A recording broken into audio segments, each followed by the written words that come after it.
Well, thanks everyone for joining us this afternoon. This is the first of what will be a regular recruitment hub. And this is basically the best place to share best practice and benchmarking activities in foster care recruitment. There's already a lot of councils and council-owned businesses that share information, and this is an extension of that, trying to link everybody together and share information. We'll be sharing information on the latest innovations and also successes that people have had with foster care recruitment. And the main aim is to increase the number of approved carers across the country for councils and council-owned organisations, and also reduce the costs of getting those people approved. And this is for council and council-owned organisations only, so trusts, council-owned IFAs, no profit-making IFAs at all will be in this. So a little bit about us. I work for Westco. We're owned by Westminster Council, and we are a leading public sector communications agency working on lots of different campaigns across lots of different areas. Previously, I've worked recruiting foster carers at Leicestershire, Nottingham City Council, and also Birmingham Children's Trust. John Paul, do you want to say a little bit about yourself? I'm John Paul from Cannes. We've helped lots of public sector organisations run campaigns and have run over 50 campaigns helping recruit foster carers. Yes, I've worked in advertising for about 20 years and I'm very much looking forward to sharing all of our experiences in the group. Cheers for that. So why did we choose web forms as the topic of the first hub that we've run? The main reason is the vast majority of serious applicants do a lot of research online, particularly during COVID. It was the only place you could really get information when we were locked down. And we've seen even before COVID an increasing proportion of inquiries coming through online channels because it's just easier for people than the traditional methods of phoning people up or coming to an event or looking for some information in the library, that kind of thing. It'll enable you to get maximum return on investment in whatever marketing you do. If you're spending hundreds a month on Google ads or Facebook ads or whatever it is that's driving traffic to your website, it's that real sort of weak link in the conversion of people coming and finding information and thinking, yeah, I am going to request information. Yeah, I am going to request whatever from them. So it's really important that you get this element of your whole marketing mix absolutely spot on. So what's the purpose of the form? Some places it seems that the forms are set up for the benefit of the system, the social care system or the database or whatever it happens to be, where you need to have certain fields populated in order to generate an inquiry. We'll see why that's not always brilliant in a bit. So what does the form let the inquiry decide what they want? You know, if you're on there and you're thinking, yeah, I want to find out more about fostering, does the form enable you to choose kind of how that communication happens? And also, does the inquirer know what to expect before or after submitting, or are they just putting their details in there and hitting submit and then not knowing whether they're going to get a phone call or an email or a knock at the door or anything like that? Whenever we approach fostering recruitment, always put yourself in the shoes of an inquirer. That's the philosophy that we have. Don't do anything that suits the service or whatever it happens to be. Always put yourself in the shoes of the inquirer, how they approach fostering, whether they know nothing or whether they know a lot. Just make it easy for them. So you've got a range of people here who might inquire. Different scenarios. We've got a couple of applicants there. One just wants an info pack. She's right at the start of her fostering journey. She's just curious about it, wants to know a little bit more. She doesn't want to give loads of information about herself. She just wants to think, you know, is it right for me now or at some point in the future? We've got another applicant there who's ready to apply.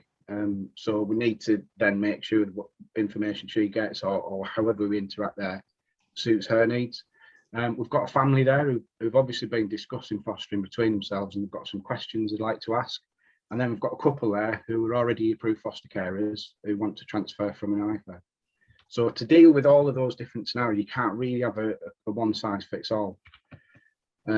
So again, thinking of the user experience, the form needs to be simple, straightforward, reassuring, something that kind of convinces people, yeah, I am going to share my information with you know, through the form.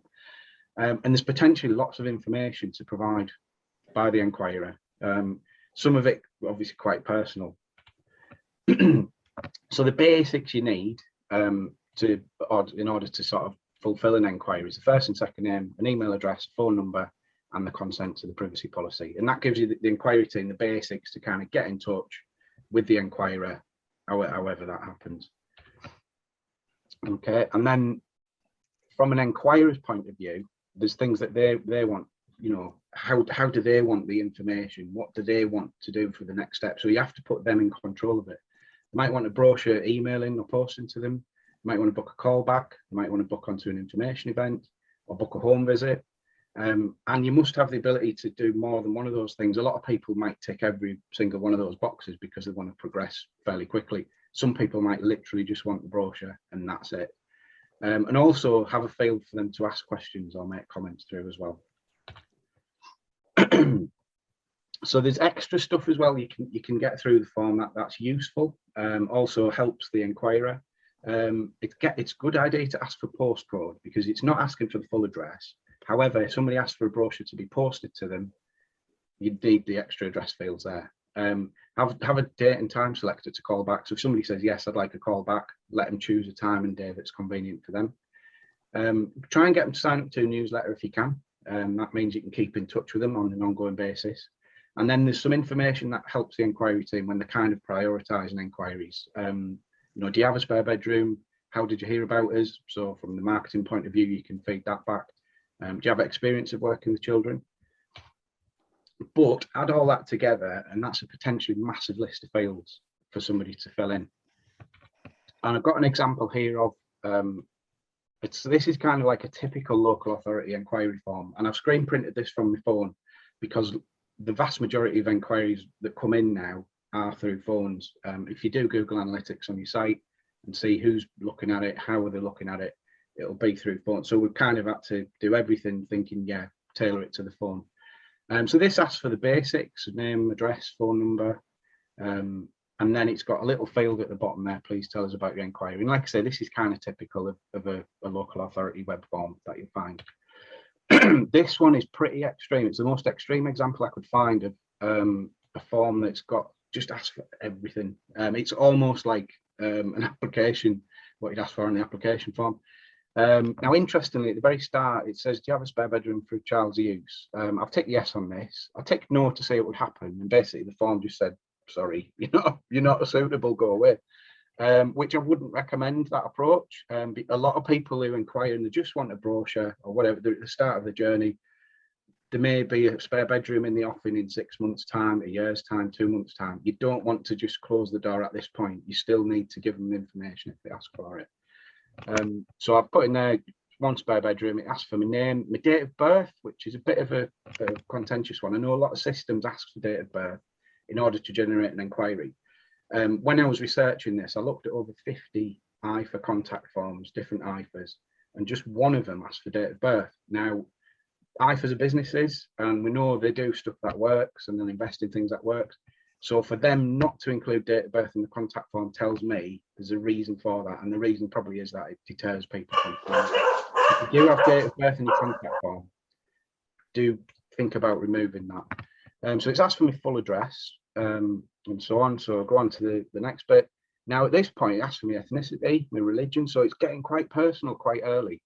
And then asks if I want to add a second applicant. I've put no on here because when I put yes, it asks for all the details about the partner, including their ethnicity, religion, all of that kind of thing.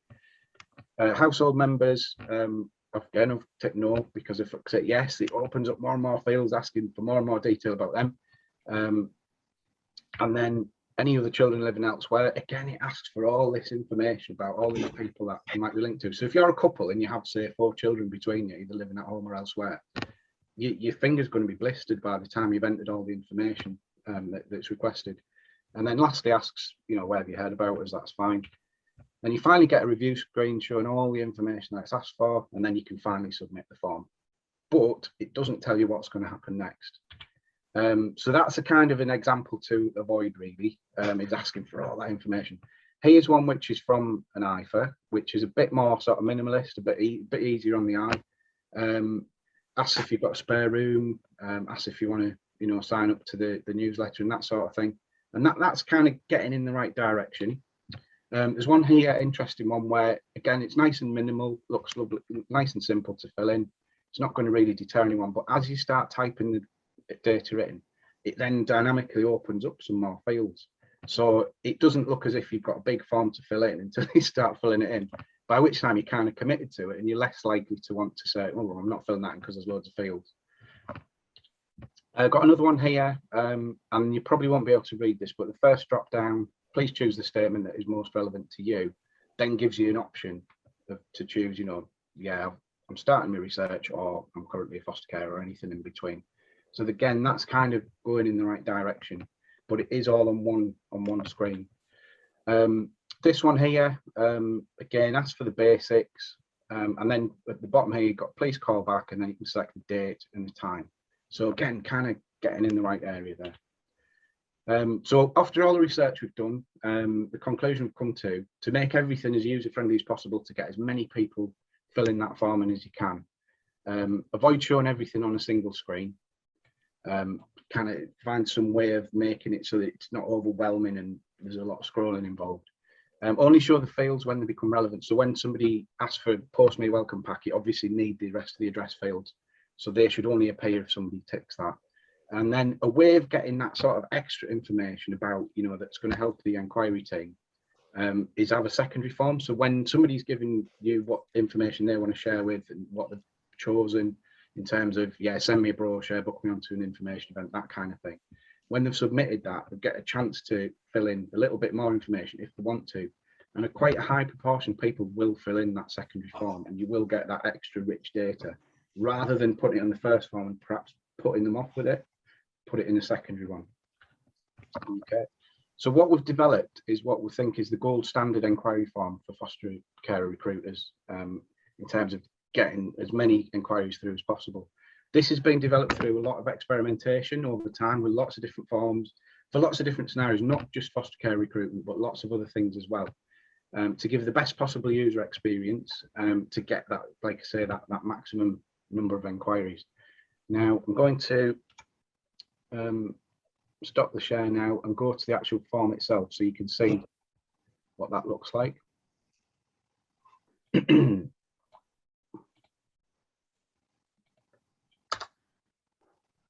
Okay, so hopefully you can see that all okay. So this can be put on any website basically. So we'll go to start, enter your name, which people would expect to be able to enter in there, email address,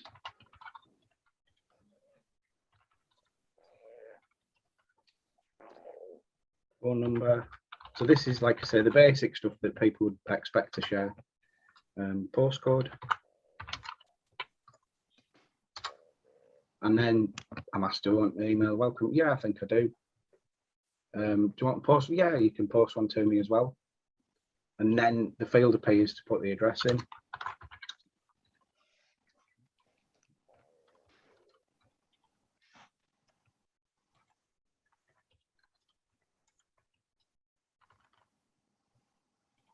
If I hadn't have taken the post me a brochure, that address field wouldn't have appeared. Would you like us to give you a call back? I'll say yes to that as well. And then we get a selector here. Now this can be set up with appointment times for your service. So if, for example, on a Wednesday night, you have an evening callback facility or a Saturday morning callback facility, you can load the times into there. So I'll just pick a random date and a random time for the callback. And then would I like to book on an information event? Yeah, I think I'll do that. So you can choose there which ones you want to book onto. Would you like to sign up to a newsletter? Yes, I think I will. Any questions or comments, or typical question you get? Submit that. Give privacy policy consent and submit the form. So that's captured quite a lot of data in a short space of time. And obviously I'm doing it on my laptop, so I can screen share it effectively, but it works just as well on the phone. So this is the secondary form. And like I say, if somebody's already submitted the form, they're in a frame of mind where they're more receptive to filling in the next form. So I'll say I don't have at present. Facebook. And then, do you have experience of working with children? Yeah. And that's it. Now, this form's customizable for any service. So if you don't have information events that you book onto, you wouldn't need to include that screen. If you don't have a physical brochure, you wouldn't need to post the brochure. So that option wouldn't go in there. If there's other things you do around fostering, you can add extra fields in there and tailor it to your service. Go back. Yeah. Now, if you want the form, I would say take it. We've developed this and we're going to give it away to any service that wants it, basically. We would say it should appear at the bottom of every fostering page on your website, rather than just the contact page. So if you've got a page on training, for example, and somebody's read about the training offer that you get and think, yeah, that's really good, and then they get the contact form at the bottom, it might be that, yeah, they've read about the training and then they're thinking, yeah, we'll fill that in while I'm here, I'll make the inquiry, rather than them having to kind of hunt for the contact form. It can fit within any website and be embedded there, or you can have it as a standalone page that you link people to. I know that web teams aren't always amenable to adding in extra things. So if that's the case, then set it up as a standalone page. Now, if you want this form, you can email myself, john.cooper@westcorecommunications.com. And then I can arrange to get the code and everything sent to you or your web team, however needs the form to put on your website. And at this point, I'm going to hand back over to John Paul. Thank you, John. So yes, the idea behind this hub is that we research together, we come up with things that we're finding are blockers or a bit challenging, and then we develop free tools for everybody to use as part of the hub. So the idea is build things, share them, and together we all get better at what we're doing.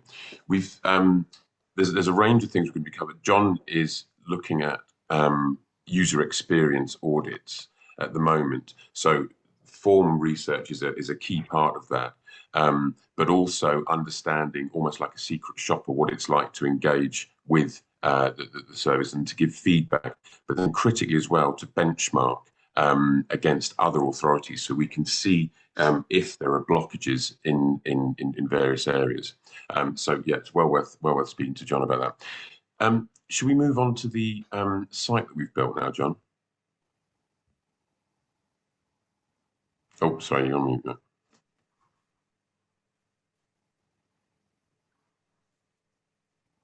Okay. Are you going to talk through the site now? Yeah, can do. Okay. I'll pop it in the chat so that everyone can see it.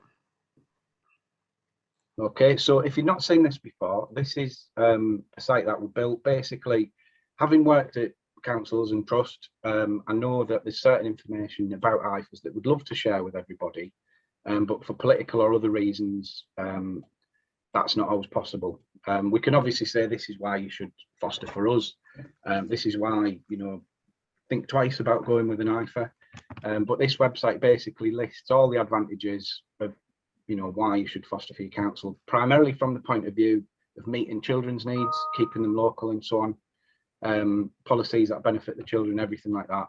And then as we get towards the bottom, we can talk about the finance side of it. Like I say, I know that there's kind of some restrictions you get on being able to talk about finances and the profit that's in fostering and so on, particularly putting it on your website. So we've built this site basically just to draw attention to people. If you're having conversations with people who are thinking of fostering, but they've also had a seductive conversation with an IFA that's promising them the world, link them to this site and they can find out for themselves exactly, these are the reasons why you should foster with your council. There's nothing on here that's not factual. Obviously, it's heavy biased in favour of fostering with your council. But yeah, this is available for everyone. The URL for that is fosterwithyourcouncil.uk, and it's live now. So yeah, feel free to link everybody to it. Okay, John Paul. Yeah, I'm just sorry. There was a question about can those forms be tailored, and yet that's exactly it. It's a template and it's designed to be tailored to any council branding wise, but also service wise in terms of the things that we want to be looking at. And the function of going back to the Foster with Your Council site, we think that the application there is in your remarketing. So anyone that's visited fostering pages and expressed some sort of interest, or even just landed and left, over a period of time after that, they'll see a drip feed of videos about about what it's like to foster, the application process, myth busting, but also a link to Foster with Your Council, so we can start to get that that case made to potential foster carers to hopefully divert them to applying direct. And we'll be able to then report on geographies where we're seeing people, and again, as a sort of shared asset for everybody, show where in the country we're seeing interest building over time. So that's now live. That will be building audience as we go, and anyone in the hub can access those audiences and remarket to them as we go forward. I'm just looking through the questions. Would it be all right? So Marco's asked, would it be all right to have a link on our website, or would it just best to tell them about it? Is that a link to the form, Marco? Is that what we think you are? You options are it. You can have the form built in on your site. You can embed it. You can just take people direct from search, Facebook, wherever to that form. There's a whole range of different ways of doing it. But it's all because that's the landing point. You can build that into many different sorts of communications and bring those through.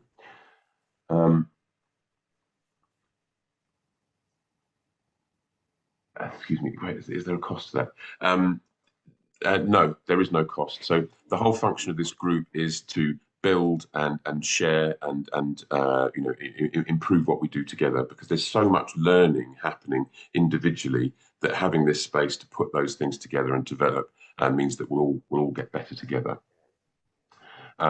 Good. So we've got the Foster with Your Council. Good. Is the contact form hosted by the LAs on our own website or hosted elsewhere? So the form is hosted on a platform called Jotform, and it is centrally stored. But you would have your own instance and your own data feed for that. The privacy policy handles the collection of data by a third party, and that data being passed to you, the council. Yes, the advantage of it being maybe not on council corporate infrastructure is that it's not then subject to some of the barriers that people face on a regular basis with trying to develop and improve forms and improve the user experience. It gives you more control, and you're less dependent on having to submit tickets to web teams and things like that to get things put across. So it gives you a bit of flexibility, but as we're saying, it can be embedded in the site like a part of the you know, your standard website user experience. Good. So we've got the site. So in this hub, we'll be reporting on impact of using that form, on interaction with the Foster with Your Council site. Please, if you want to start incorporating that into your communications, please do. It's free to use, and then we'll report in the hub on analytics and see what's happening there.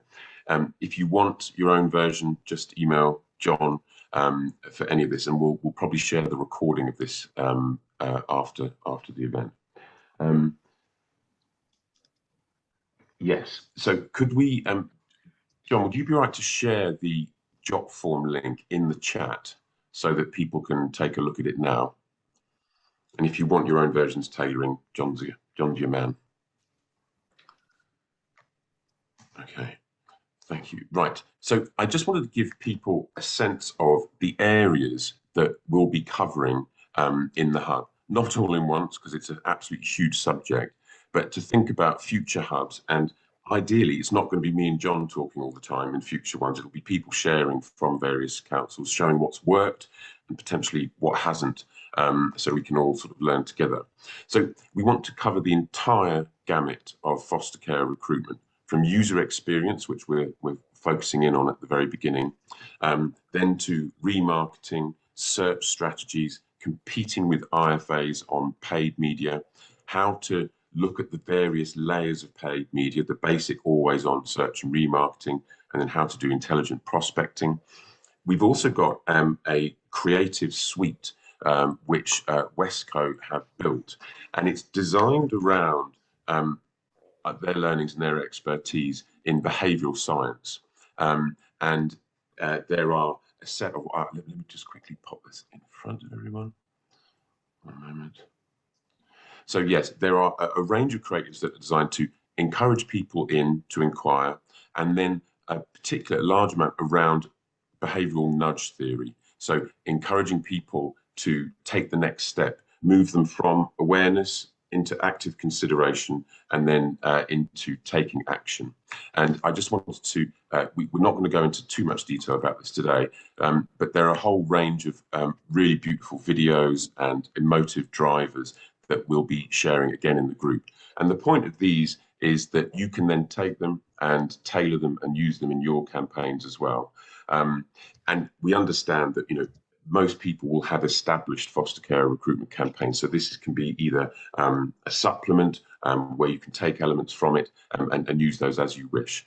So these are sort of the inspirational, but also the sort of the drivers. These are beautiful, generic campaigns, but not using stock imagery, you know, that can seem a little bit nondescript. And we'll be deploying these and using them, and again, reporting back on how they operate and how they perform versus other sorts of approaches. That focus on analysis and benchmarking is really key to how we'll learn together. We've learned it in other areas, for example, around COVID, and identifying the tactics that work best. And if we all run these at the same time and share ideas together, we'll give ourselves that sort of competitive advantage over the IFAs. And nudge investment this way. We are this week and next week starting to populate the hub's funnel with real data from campaigns that are running at the moment. You don't have to be running campaigns with Westco using Westco creative assets or using the remarketing or anything like that to take part, but we would want to be sort of collecting data from people in the hub so we can link campaign activity with approvals and see and compare different locations to see what's working. We think that approach will be so useful in real time, not just to optimize what you're doing, but also to share with you know, directors of children's services and so on, to demonstrate how you're performing versus somebody else, where investment might be needed, where time and energy might be needed to improve the user experience. I think we covered, yeah, the performance marketing funnel reporting. There's also going to be, we're going to be looking a lot at physical events. I don't know, John, do you want to talk a little bit about what's coming up on the physical event side? Because I've seen some of the ideas you put together on this. Yeah, sure. So the next one of these we're going to host in a couple of weeks' time. We haven't set a date for it yet, but obviously we'll send out the invite when the date and time's fixed. We'll be talking about returning to physical information events. I know a lot of places have already started doing them again, or keeping a mixture of them and online. And it's basically around all the sort of tips and hints that you can use to get the best out of a physical information event.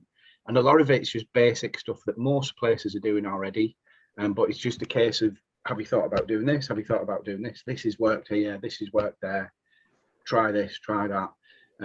So that's going to be the next one. Other topics are going to include things like what to put in your information pack, the best sort of content to have on your website, anything around attracting people and converting them and getting them in. We'll also talk about stuff that's further through the journey. So things like initial visits, you know, screening calls, assessment, training, lots of things like that, all the way through to panel and ADM basically, because obviously it's not just about getting an inquiry, getting somebody to submit that contact form.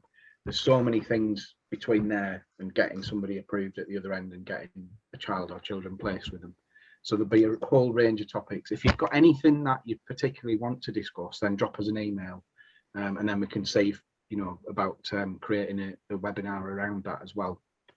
But yeah, that's kind of what we're going to do. If you've got any feedback on today, again, just email me. Anything else to add, John Paul? No, just I've seen that Caroline Matthews has already added the Foster with Your Council link to her site there. So that's a nice quick turnaround. It's all the group's already working.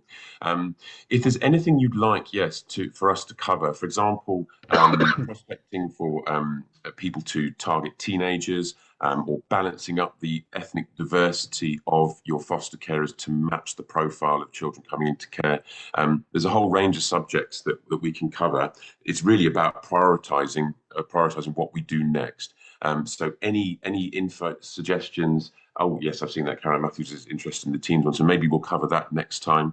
We'll also be then sharing significant amounts of data so you can see what's working, and also we're really quite keen in these groups to share what doesn't work, so we can all avoid it together and avoid potentially wasting energy and money and finance in those sorts of areas. That's all I've got to cover at the moment. John, do you have anything else? Oh, are there any questions from anybody? No? Okay. John. Yeah, I think that's about it then. We've put in an hour for this, but obviously we've all right, Joe's just put how often will they be? We're looking to have them sort of at least once a month. If we can have them more frequently than that, we'll do. So yeah, as often as we can. We're always available to chat to if you want any advice on anything, obviously.